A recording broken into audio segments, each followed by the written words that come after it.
подсматривал, как они вышивают. Ну, вообще-то шить я с детства там умел еще понемножку. Не вышивать, а шить. А вышивать уже посмотрел, вроде легко, попробовал там. Получилось, она меня похвалила. Вроде получается. Ну и потом уже начал вышивать.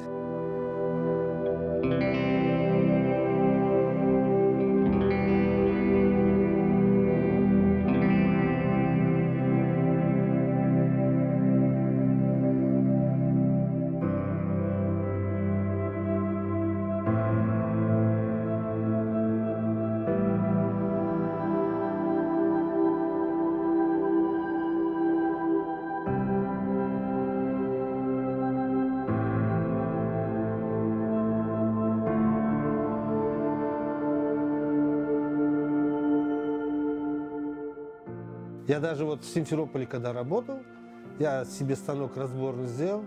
Сюда приедем, мы натянем, приготовим. И на работе, а жил на квартире. И вот вечерами я там вообще же в городе.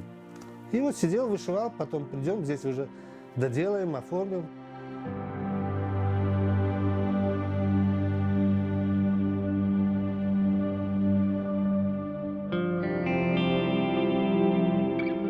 Сидишь и как-то расслабляешься, отвлекаешься, все мысли свои, все какие-то вот.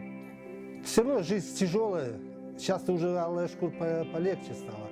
А тогда все думки, дети не женатые, кто, где, что. А так сядешь, отвлекешься, часик, полтора, ну, по возможности. А так для души, как говорится, себе.